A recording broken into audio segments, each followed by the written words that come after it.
வணக்கம் மக்களே, இன்னைக்கு நான் உங்களுக்காக நம்ம செல்வராகவன் நடிப்பில் வெளிவந்திருக்கக்கூடிய மனிதன் தெய்வமாகலாம் இந்த படத்தோடைய முழு கதை தான் இந்த வீடியோவில் நம்ம பார்க்க போகிறோம். இந்த படத்தோட ஒன்லைன் என்னன்னு பார்த்தீங்கன்னா, பொன்வயலுன்ற ஒரு அழகான கிராமம். அந்த கிராமத்துக்கு சரியானபடி ரோடு வசதி, தண்ணி வசதி, கரண்ட் வசதி, இப்படி எந்த ஒரு அடிப்படை வசதியும் இல்லாத அந்த கிராமத்தில் ரொம்பவே ஒரு அப்பாவியான மனுஷனா வளம் வந்துட்டு இருக்கவர் தான் படத்தோட ஹீரோவான நம்ம ராகவன். அவர் லைஃப்ல என்ன நடந்துச்சுன்னு தெரியல, திடீர்னு 3 கொலை, அந்த 3 கொடூர கொலைகளுக்கு காரணமா ஆயுள் தண்டனையோட ஜெயில இருக்காரு. ஒரு அப்பாவியான மனுஷன் எதுக்காக இப்படி ஒரு கொலைகளை பண்ணோம், அதுக்கு பின்னாடி இருக்கக்கூடிய காரணம் என்ன, இது எல்லாத்தையும் நம்ம கொஞ்சம் கூட எதிர்பார்க்காத லெவல்ல பல திருப்பங்களோட கிளைமேக்ஸ்ல ஒரு பயங்கரமான எமோஷனோட சொன்ன படம் தான் இந்த மனிதன் தெய்வமாகலாம். சரி வாங்க, இப்போ நம்ம இந்த படத்துடைய முழு கதைக்குள்ள போறதுக்கு முன்னாடி நம்ம சேனலுக்கு நீங்க புதுசா வந்திருந்தீங்கன்னா மறக்காம நம்ம மினி தியேட்டரை சப்ஸ்கிரைப் பண்ணிக்கோங்க. அண்ட் உங்களுக்கு இந்த வீடியோ பிடிச்சிருந்துச்சுன்னா அந்த லைக், கமெண்ட், ஷேர் இதெல்லாம் மறக்காம பண்ணுங்க. சரி வாங்க, இப்போ நம்ம இந்த படத்துடைய முழு கதைக்குள்ள போவோம். படத்தோட ஓப்பனிங் சீன்லே ஆயுள் தண்டனை கைதியான நம்ம ஹீரோ ராகவனை ஜெயிலில் சந்திக்கிறதுக்காக அந்த ஊருடைய மினிஸ்டரே நேரடியாக வராரு. அப்படி அந்த மினிஸ்டர் நேரடியாக நம்ம ராகவனை பார்த்து, இப்போவாவது நீ சொல்லுப்பா, எதுக்காகப்பா அந்த 3 பேர் அப்படி கொடூரமா கொலை பண்ண, உன் கொலைக்கு பின்னாடி இருக்க காரணம் என்ன, அந்த காரணம் தெரிஞ்சாதான் என்னால உன்னோட தண்டனையை குறைக்க முடியும், இப்படி அமைதியாவே இருந்தா என்னால எதுவும் பண்ண முடியாது அப்படின்ற மாதிரிலாம் வந்து கேட்க, அந்த இடத்துல தான் நம்ம ராகவன் அவர் லைஃப்ல என்ன நடந்துச்சுன்னு சொல்லிட்டு ஒரு ஃப்ளாஷ்பேக்கை ஓப்பன் பண்றாரு. சில மாசங்களுக்கு முன்னாடி சரியான ரோடு வசதிகளே இல்லாத அந்த அழகான பொன்வயலுன்ற அந்த கிராமத்தை காட்டுறாங்க.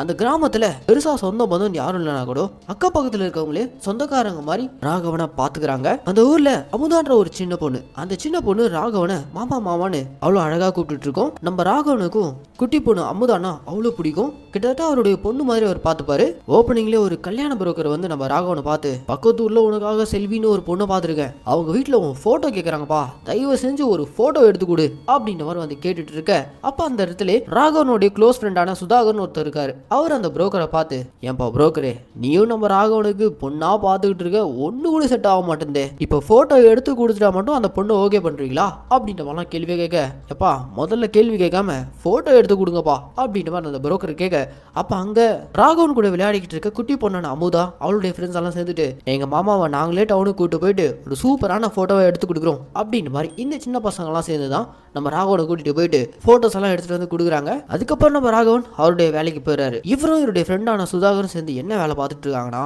ரோட்டோரமா நுங்கு வியாபாரம். அப்படி நம்ம ஹீரோ நுங்கு வியாபாரம் பண்ணிட்டு இருக்கும் போது ஹீரோயின் செல்வி அந்த ஸ்பாட்டுக்கு வராங்க. அவங்க தூரந்தே நம்ம ஹீரோ எப்படிலாம் நடந்துக்கிறாருன்ற மாதிரி வாட்ச் பண்ணிட்டு இருக்காங்க. ஆக்சுவலா நம்ம ஹீரோ ரொம்ப ரொம்ப நல்ல மனசுக்காருங்க. யார் வந்து உதவின்னு கேட்டாலும் உடனே உதவி பண்றாரு. ரொம்ப நியாயமான நேர்மையான மனுஷனா இருக்காரு. இவருடைய இந்த குணத்தை தூரந்து நின்று பார்த்துட்டு இருக்க நம்ம ஹீரோயின் செல்வி இருக்காங்களே, அவங்களுக்கு நம்ம ஹீரோவை அந்த ஸ்பாட்லயே ரொம்ப பிடிச்சி போயிடுது.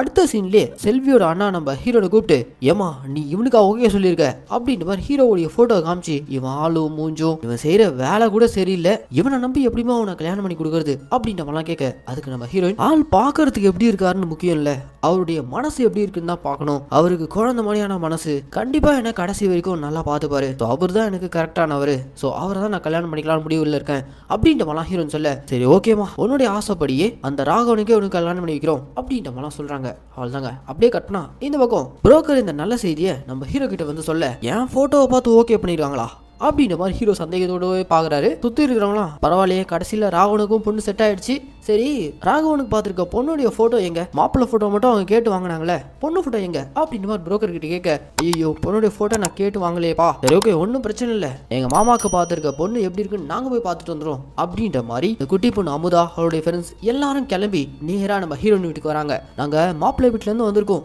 அப்படின்ற மாதிரி இந்த பொடிசுங்கெல்லாம் ஏதோ பெரிய மனுஷங்க மாதிரி அவங்க வீட்டுக்குள்ள போயிட்டு இந்த அமுதான்ற குட்டி பொண்ணு நேரா நம்ம ஹீரோயின் கிட்ட போயிட்டு, நீங்க தான் எங்க ராகவனுக்கு ஓகே சொன்னீங்களா, அவர் ரொம்ப ரொம்ப நல்லவர், அவர் நல்லா பார்த்துப்பீங்களே அப்படின்ற மாதிரிலாம் கேட்டு, கடைசியா நீங்களும் பார்க்க அழகா இருக்கீங்க, எங்க மாமாக்கு ஏத்த பொண்ணு நீங்க தான், சீக்கிரம் கல்யாணம் பண்ணிக்கங்க அப்படின்ற மாதிரிலாம் சொல்லிட்டு அங்கிருந்து கிளம்புறாங்க. கட் பண்ணா நம்ம ஹீரோ ஹீரோனுக்கு கல்யாணம். அந்த ஊர்ல இருக்கவங்க எல்லாரும் ஒண்ணு கூடி தான் அந்த கல்யாணத்தை ரொம்ப அழகா சிறப்பா சந்தோஷமா கல்யாணம் பண்ணி வைக்கிறாங்க. கட் பண்ணா நம்ம ஹீரோக்கு க்ளோஸ் ஃப்ரெண்டா சுதாகர் ஒருத்தர் கூட இருக்காருல்ல, அவருடைய மனைவி தான் கௌதமி. அவங்க இந்த படத்துல ஒரு முக்கியமான கேரக்டர். கிட்டத்தட்ட அவங்க நம்ம ஹீரோவை தம்பி மாதிரி பாத்துக்கிறாங்க. அவங்க அதே ஊர்ல இருக்க மினிஸ்டருடைய அடியாளான கோபின்ற ஒருத்தருடைய கம்பெனில தான் வேலை பார்க்குறாங்க. அந்த கோபின்ற கம்பெனியில் நிறைய பெண்கள் தான் வேலை பார்க்குறாங்க. அவர் கம்பெனியில் வேலை பார்க்குற எல்லா பெண்களையும் இவர் ஒரு தப்பான கண்ணோட்டத்திலே பார்க்குறாரு. யாராவது காசு பிரச்சனை உதவின்னு அவர்கிட்ட போய் நின்னாலும் அவ்வளோதான், அந்த பொண்ணை இவர் காசை கொடுத்து நாசம் பண்ணுறதே பொழப்பா வச்சுட்டு இருக்காரு. இந்த விஷயம் எதுவுமே அந்த கம்பெனியில் வேலை பார்க்குற மற்ற பெண்களுக்கு பெருசாக தெரியாது. இப்படி பல இல்லீகலான விஷயம்லாம் அந்த கம்பெனியில் ஒரு பக்கம் போயிட்டு இருக்க, இதெல்லாம் நடந்துட்டு இருக்கும்போதே அப்படியே கட்டுனா இந்த பக்கம் அந்த ஊரில் ஒரு வயசான பெரியவர் இருக்காரு. இவருக்கு இருக்க ஒரே லட்சியம் இவருடைய கிராமத்துக்கு ஒரு நல்ல ரோடு, குடி தண்ணி, மக்கள் பயன்பாட்டுக்கான மின்சாரம், இப்படி கிராமத்துக்கு அடிப்படை தேவைகள், இந்த வசதிகளை உருவாக்கி கொடுக்கணும்னு சொல்லிட்டு மனுவா கொடுத்துட்டு இருக்காரு. ஆனா இது வரைக்குமே எந்த ஒரு நடவடிக்கையும் கவர்மெண்ட் சைட்ல இருந்து எடுக்கவே இல்லை. அந்த மோசமான ரோட்லயே தான் அந்த கிராம மக்கள் வெளியூருக்கு போறதா போயிட்டு வந்துட்டு இருக்காங்க. ஊருக்காக ஏதாவது நல்லது பண்ணி ஆகணும்னு சொல்லிட்டு பெரியவர் சுத்திட்டு இருக்காருல்ல, இவர் பக்கமும் யாரும் நிக்க மாட்டேறாங்க. இவர் மட்டும் தான் தனியா போயிட்டு மனு கொடுத்துட்டு வராரு. இப்போ கூட பாத்தீங்கன்னா இந்த பெரியவர் மனுவோட அந்த ஊருக்கு வந்திருக்க மினிஸ்டரை நேரடியா பார்க்கறதுக்காக போயிருக்காரு. இன்னைக்கு இந்த மினிஸ்டருக்கு பிறந்த நாள், அதனால இந்த பெரியவரை வீட்டுக்குள்ளே சேர்க்காம கேட்லயே நிக்க வச்சிருக்காங்க. உள்ள கேக் வெட்டிட்டு இருக்க மினிஸ்டருக்கு வெளியில யாரோ நின்றுட்டு இருக்காங்களே, ஒரே சத்தமா இருக்கு, யார் அது, உள்ள கூப்பிடுங்க அப்படின்ற மாதிரி கூப்பிட, அப்ப இந்த பெரியவர் மனுவோட உள்ள இருக்க அந்த மினிஸ்டரை போய் பாக்குறாரு. அந்த மினிஸ்டர் கிட்ட இவர் கிராமத்துல எந்த ஒரு அடிப்படை வசதியும் இல்ல, தயவு செஞ்சு எங்க கிராமத்துக்கு ஒரு நல்ல ரோட போடுங்க, குழந்தைங்கலாம் அந்த மோசமான ரோட்ல தான் பக்கத்து ஊர்ல இருக்க ஸ்கூல் வரைக்கும் போயிட்டு வராங்க, ஆரம்ப சுகாதார பள்ளி எங்கள் ஸ்கூலில் ஆரம்பிங்க, தண்ணி வசதி, கரண்ட் வசதி இதெல்லாம் தயவு செஞ்சு உருவாக்கி கொடுங்க அப்படின்ற மாதிரிலாம் கேட்க, கவலையப்படாதீங்க பெரியவர், உங்கள் கிராமத்துக்கு தேவையான அடிப்படை வசதிகள் எல்லாத்தையுமே நான் உங்களுக்கு உடனே ஏற்பாடு பண்ண சொல்கிறேன், கூடிய சீக்கிரம் உங்கள் கிராமத்துக்கு எல்லாமே வந்து சேரும். ஏன்பா கோபி, இந்த பெரியவர் என்னென்னலாம் கேட்டாரோ அதெல்லாம் கூடிய சீக்கிரம் உன் தலைமையில தான் நடக்கணும் அப்படின்ற மாதிரி அந்த கம்பெனி ஓனர் கோபி இருக்கான, அவனும் அங்கே தான் மினிஸ்டருடைய அடையாளா இருக்கான். அவங்ககிட்ட அந்த பொறுப்பை ஒப்படைக்க, ஒன்றும் பிரச்சனை இல்லை தலைவரே, நான் எல்லாத்தையும் பார்த்துக்கிறேன் அப்படின்ற மாதிரி அப்போதைக்கு இந்த ஊர் பெரியவரை பண்ணி அனுப்பிடுறாரு. ஆனா பெருசா எந்த ஒரு நடவடிக்கையும் எடுத்த மாதிரி தெரியல. கிராமத்தோடைய மோசமான ரோடு அப்படியே தான் இருக்கு, அதுல தான் மக்கள் போயிட்டு வந்துட்டு இருக்காங்க. இதெல்லாம் ஒரு பக்கம் நடந்துட்டு இருக்கும்போதே இந்த பக்கம் நம்ம ஹீரோவுடைய கல்யாண வாழ்க்கை தான் காட்டுறாங்க. நம்ம ஹீரோக்கு ரொம்பவே ஒரு அன்பான மனைவியா இருக்காங்க. ஒரு நாள் நம்ம ஹீரோ கூப்பிட்டு, எவ்வளவு நாளைக்கு தான் நீங்க இப்படி ஒரு சின்ன வேலையே பார்த்துட்டு இருக்க முடியும், நான் வர்றதுக்கு முன்னவாச்சும் நீங்க தனியா இருந்தீங்க, உங்களுடைய சம்பாத்தியம் போதுமானதா இருந்துச்சு, ஆனா இப்போ உங்களுக்குன்னு குடும்பம் ஆச்சுல, அதனால அந்த வேலையை விட்டு வேற ஏதாவது பெருசா பண்ணலாம், என் அண்ணன் ஊருக்கு வெளியில ஒரு ஹோட்டல் சேல்ஸ்க்கு வருதுன்னு சொல்லியிருக்காரு, நம்ம ஏன் பணத்தை பொருட்டி ஒரு ஹோட்டல் ஆரம்பிக்க கூடாது அப்படின்ற மாதிரி ஐடியா கொடுக்க, உடனே இதை கேட்ட நம்ம ஹீரோக்கு அக்கா மாதிரி இருக்க கௌதமி, ஹீரோடைய ஃப்ரெண்டான சுதாகர், அவங்க 2 பேர் ஹஸ்பண்ட் அண்ட் ஒய்ஃப், அவங்க 2 பேரும் வந்து, ராகவா உன் பொண்டாட்டி செல்வி சொல்றதும் கரெக்ட் தான், எவ்வளவு நாளைக்கு தான் இந்த நுங்கு வியாபாரமே பார்த்துட்டு இருப்ப, நாளைக்கு உனக்கு குழந்தை குட்டினாச்சுன்னா இந்த சம்பாத்தியம் வச்செல்லாம் ஓட்ட முடியாது, அதான் உன் மச்சான் ஹோட்டல் வாங்குறதுக்கு ஏற்பாடு பண்றேன்னார்ல, நம்ம கையில இருக்க பணத்தெல்லாம் போட்டு நம்ம ஹோட்டல் ஆரம்பிப்போம் அப்படின்ற மாதிரி சொல்ல, சரி ஓகேன்னு சொல்லிட்டு நம்ம ஹீரோவும் ஹோட்டல் வைக்க சம்மதிக்கிறாரு. கட் பண்ணா மினிஸ்டர் அடியாலான அந்த கோபி கம்பெனில வேலை பார்க்குற கௌதமி இருக்காங்கல்ல, அவங்க அந்த கம்பெனி ஓனர் கோபியை பத்தி சரியா தெரிஞ்சுக்காம அவங்க கிட்ட இந்த ஹோட்டல் வைக்கிறதுக்காக வட்டிக்கு கடன் வாங்கிறாங்க. இப்படி இந்த கடன் வாங்கி எடுத்துட்டு வந்து கொடுக்குற விஷயம் ஹீரோனுக்கும் சுத்தமா தெரியாது. எப்படியோ ஒரு வழியா பணத்தெல்லாம் புரட்டி இவங்க அந்த ஹோட்டல்லாம் வாங்கிறாங்க. அப்படி ஹோட்டல் வாங்கினதும் நம்ம ஹீரோ தன்னுடைய ஒய்ஃபான செல்வின்ற பேர்ல அந்த கடையை ஓபன் பண்றாரு. கடை ஓபன் ஆன கொஞ்ச நாள்லயே பாத்தீங்கன்னா நல்ல பிக்கப் ஆயிடுது, எல்லாமே நல்லபடியா போயிட்டு இருக்கு. இப்படி எல்லாமே நல்லபடியா போயிட்டு இருக்கும் போதுதான் ஒரு நாள் மினிஸ்டர் அடியாளான கோபி இருக்கான்ல, அவன் ஆளுங்களோட நம்ம ஹீரோவுடைய ஹோட்டலுக்கு வந்து வெளியில உட்காந்து சரக்கடிக்க பாக்குறான். அதை பார்த்ததும் நம்ம ஹீரோ நேரா போயிட்டு, சார் உள்ள எல்லாரும் சாப்பிட்டுட்டு இருக்காங்க, தயவு செஞ்சு இங்க இந்த சரக்கு அடிக்கிற வேலைலாம் பண்ணாதீங்க, தயவு செஞ்சு அந்த பக்கம் எங்கேயாவது போய் குடிங்க, இந்த வேலைலாம் என் கடைக்கிட்ட பண்ணாதீங்க அப்படின்னு மாதிரி வந்து கேட்க, அவ்வளோதாங்க கடுப்பான கோபி நம்ம ஹீரோவை எல்லாரும் முன்னாடி பலார்னு அரைஞ்சி, ஏண்டா நான் நினைச்சா இந்த கடையே இல்லாம பண்ணுருவேன், என்னையும் எங்க குடிக்க கூடாதுன்னு சொல்லுவியா அப்படின்னு மாதிரி பயங்கரமா திட்ட, உடனே அந்த ஸ்பாட்டுக்கு நம்ம ஹீரோவுடைய ஃப்ரெண்டான சுதாகர் இருக்கான்ல, அவன் உள்ள பூந்து, பிரச்சனை வேணாம் எங்களை மன்னிச்சிருங்க அப்படின்னு மாதிரி சாரி கேட்டு அப்போதைக்கு அந்த ப்ராப்ளமை சால்வ் பண்ணி அனுப்பிடுறாங்க. எந்த தப்புமே பண்ணாம அடி வாங்கிட்டு நம்ம ஹீரோ ஒரு மாதிரி கலங்கிட்டு நிக்கிறாரு. அவர்கிட்ட நம்ம ஹீரோவுடைய ஃப்ரெண்ட் போயிட்டு, எப்பா இந்த கோபி இருக்கானே அவன் ரொம்ப மோசமானவன், அவன்கிட்ட எல்லாம் பிரச்சனை பண்ணிட்டா நம்மளால கடையை நிம்மதியா நடத்த முடியாது, நடந்த விஷயத்த ஒய்ஃப் கிட்டையும் போய் சொல்லாத, பாவம் ரொம்ப கஷ்டப்படுவா அப்படின்னு மாதிரிலாம் சொல்ல, நம்ம ஹீரோவும் அதை அப்படியே டோட்டலா மறைச்சிடறாரு. அதுக்கப்புறம் தொடர்ந்து நம்ம ஹீரோ அவர் மேல அன்பு அதிகமா பொழிஞ்சிட்டு இருக்க அவருடைய மனைவின்னு சொல்லிட்டு ரொம்ப சந்தோஷமான வாழ்க்கை தான் வாழ்ந்துட்டு இருக்காரு. இவரை எப்பவும் மாமான்னு கூப்பிட்டு இருக்க குட்டி பொண்ணு அமுதா இருக்கல, அந்த குட்டி பொண்ணு அவங்க ஃப்ரெண்ட்ஸோட ஸ்கூலுக்கு போகும்போது வழியில சைக்கிள் செயின் அழுந்துடுது. நம்ம ஹீரோ தான் அதை சரி பண்ணி அனுப்புறாரு. அப்படி அனுப்பும்போது ஒரு விடுகதையும் போட்டு அனுப்புறாரு, முடிஞ்சதுக்கு பதில் சொல்லுமா அப்படின்ற மாதிரி ஒரு விடுகதையை போட்டு அனுப்ப, நான் இன்னைக்கு ஈவினிங் வரும்போது அதை சொல்றேன் அப்படின்ற மாதிரி இந்த குட்டி பாப்பாவும் இந்த விடுகதை பற்றியே யோசிச்சுக்கிட்டு நேராக ஸ்கூல் வந்து சேர்றா. அப்படி ஸ்கூலுக்கு வந்ததும் இந்த பொன்வயல் ஊருக்கார பசங்க மட்டும் டெய்லி லேட்டாக வரீங்க, கேட்டால் ரோடு சரியில்லை, அது சரியில்லை, இது சரியில்லைன்னு சொல்லிட்டு எப்போ பார்த்தாலும் ஏதாவது காரணம் சொல்லுங்க அப்படின்ற மாதிரி அந்த ஸ்கூல் டீச்சர் வேற இந்த அமுதா அவளுடைய ஃப்ரெண்ட்ஸை திட்டி அனுப்புறாரு. ஆனால் அமுதாக்குள்ள ஓடிட்டு இருக்கிறது எல்லாமே நம்ம ஹீரோ போட்ட அந்த விடுகதை. அதுக்கான பதில் என்னன்னு சொல்லிட்டு அவன் யோசிச்சுட்டே இருக்கா. ஒரு வழியா அதுக்கான பதிலை கண்டுபிடிச்சதும் அன்னைக்கு ஈவினிங் ஸ்கூல் முடிஞ்சதும் ரிட்டன் நேரா வீட்டுக்கு போகாம ரோட்டோரமா இருக்க நம்ம ஹீரோவுடைய கடைக்கு அந்த பதில் சொல்றதுக்காக இந்த பொண்ணு மட்டும் தனியா ஹீரோவுடைய கடைக்கு வந்து சேர்றாங்க. அப்படி வந்ததுமே நம்ம ஹீரோ அந்த பொண்ணை பார்த்து, ஏமா அமுதா நீ மட்டும் தனியா வந்தியா, இப்படி தனியாலாம் வரக்கூடாது, என்ன விஷயமா வந்த அப்படின்ற மாதிரி கேட்க, இல்ல நீங்க காலைல ஒரு விடுகதை கேட்டீங்கல்ல அதுக்கான பதில் சொல்லிட்டு போதான் வந்தேன் அப்படின்ற மாதிரி அந்த குட்டி பொண்ணும் சொல்ல, ஓ பதில் கண்டுபிடிச்சிட்டியா, சரி சரி சூப்பர், எனக்கு தெரியும் நீ பயங்கர திறமசாலின்ட்டு, சரி இந்தா நம்ம கடை பிரியாணி, வீட்டுக்கு போய் சாப்பிடுன்னு பிரியாணியை பார்சல் கட்டி கொடுத்து, பார்த்துமா இருட்டுறதுக்குள்ள சீக்கிரமா வீட்டுக்கு போயிடு அப்படின்ற மாதிரி நம்ம ஹீரோ அனுப்பி வைக்கிறாரு. அமுதாவும் சைக்கிள் எடுத்துட்டு அங்க இருந்து கிளம்பிடுறா. அப்படியே நைட் ஆகுது.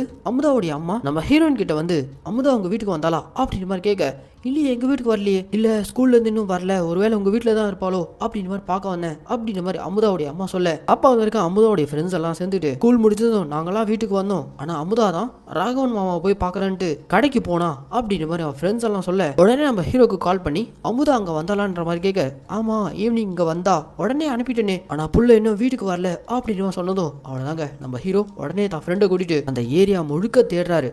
அப்படி தேடும் போது தான் இவங்க ஊருக்கு போறதுக்கான இருக்கக்கூடிய அந்த கரடு புரடான பாதை இருக்குல்ல, அந்த பாதையில ஒரு குறிப்பிட்ட இடத்துல அமுதாவுடைய சைக்கிள் விழுந்திருக்கு. பக்கத்துல இவங்க கடை பிரியாணி பொட்டலம் சதறி போயிருக்கு. அமுதாக்கு என்னாச்சுன்னு போய் பார்த்தா அந்த இடத்துல பேச்சு மூச்சு இல்லாம அந்த குட்டி பொண்ணு அங்க கீழே விழுந்து கிடக்குறா. உடனே நம்ம ஹீரோன் அந்த குழந்தையை காப்பாத்தி ஹாஸ்பிட்டல் கொண்டு வராங்க. அப்படி ஹாஸ்பிட்டல் கொண்டு வந்ததும் எப்படியாச்சும் அந்த குழந்தையை காப்பாத்திடுவாங்கன்னு பார்த்தா டாக்டர் வந்து செக் பண்ணி பார்த்துட்டு, இந்த பொண்ணுக்கு ஏதோ ஒரு விஷப்பாம்பு கடிச்சிருக்கு, நாங்களும் காப்பாற்ற எவ்வளோ ட்ரை பண்ணோம் ஆனா எங்களால் முடியல, ஃபார்மாலிட்டிஸ் எல்லாம் முடிச்சுட்டு பாடி எடுத்துட்டு போங்க அப்படின்ற மாதிரி அமுதாவுடைய அம்மா நம்ம ஹீரோ எல்லாரையும் கூப்பிட்டு சொல்ல, அவ்வளோதாங்க அந்த ஸ்பாட்ல நம்ம ஹீரோ டோட்டலா உடஞ்சு போயிடாரு. தான் மேல உயிரே வச்சிருந்த அந்த குட்டி பொண்ணு அமுதா இறந்து போனதை நினைச்சு நம்ம ஹீரோவால தாங்க முடியல. எல்லாரும் மனசொடைஞ்சு போயிருக்காங்க. அந்த ஊருக்கான சரியான பாதையும் லைட் வசதி மட்டும் இருந்துச்சுன்னா இன்னைக்கு அந்த அமுதான்ற பொண்ணு உயிரிழந்திருக்கும் அப்படின்ற மாதிரி ஊருக்காரங்களாம் புலம்பிக்கிட்டு பயங்கரமா அழுகுறாங்க. இறந்து போன அமுதாவுடைய உடலை நம்ம ஹீரோ ஊருக்காரங்களாம் சேர்ந்து அடக்கம் பண்றாங்க.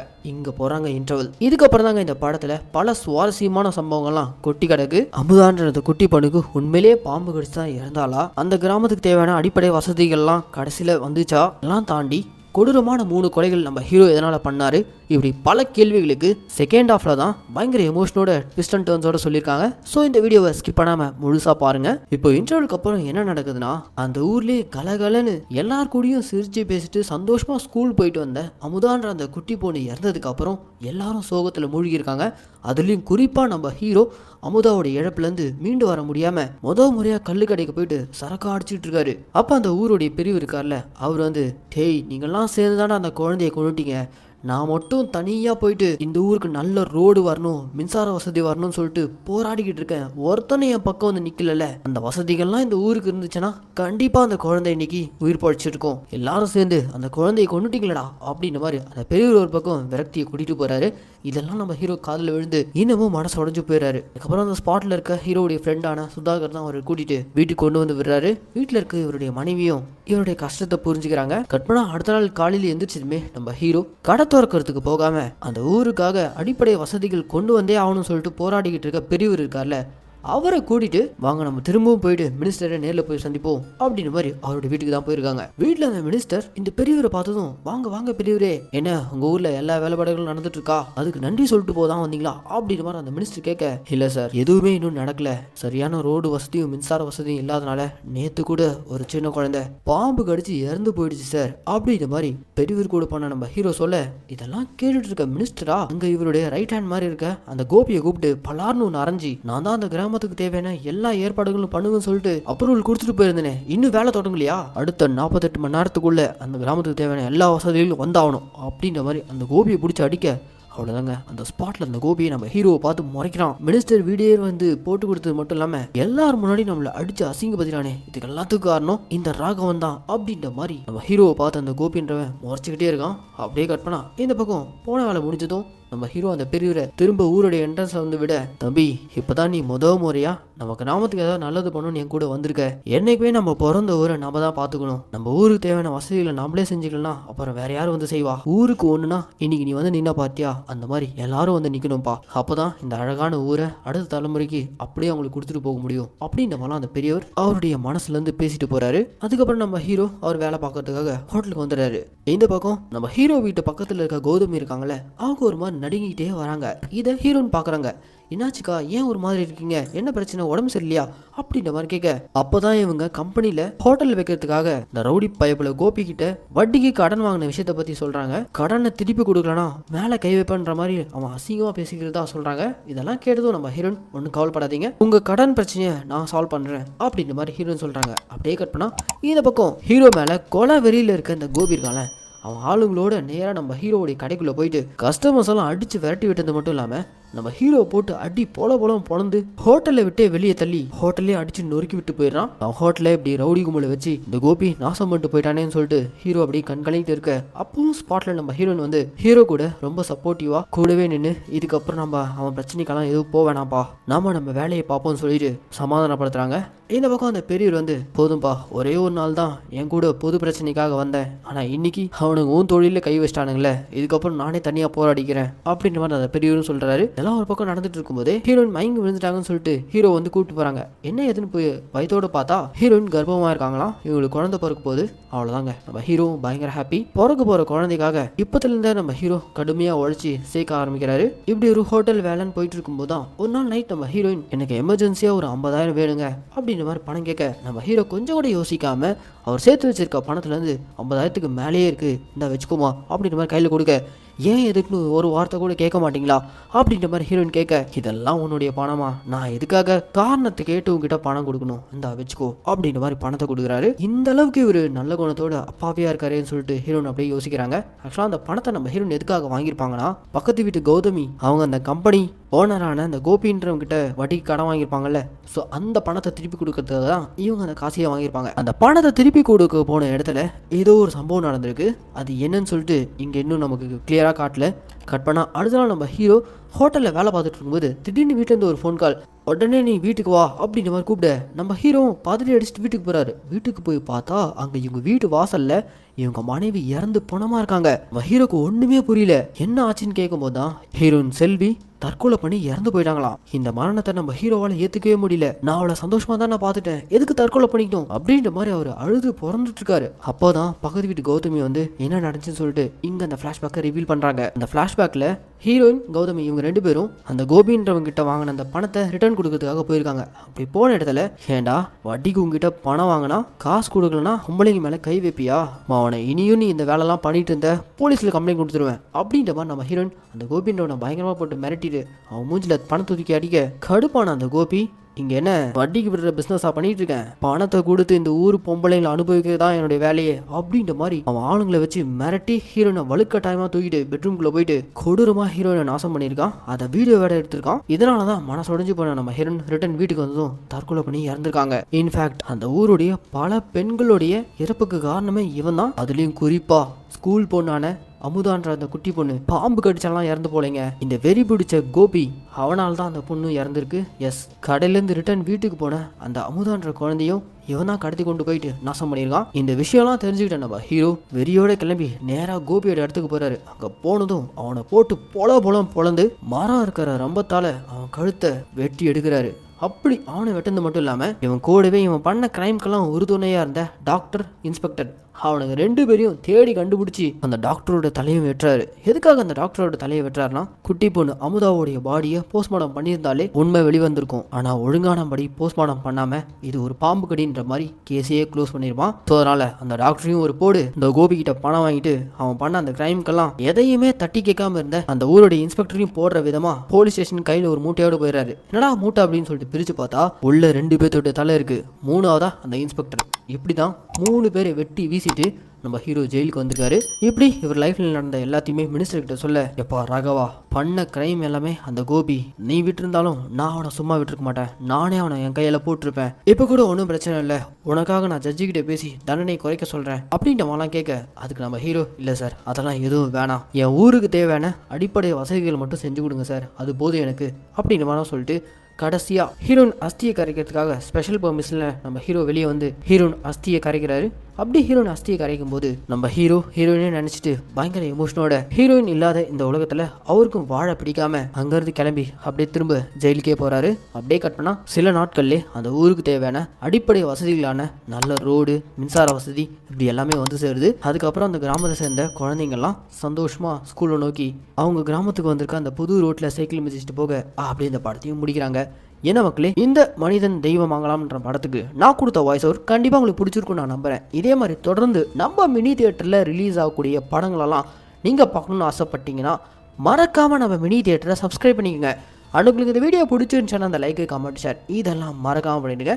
இதே மாதிரி ஒரு சூப்பரான தரமான படத்தோட நான் உங்களை நாளைக்கு வந்து சந்திக்கிறேன். டாடா பாய்.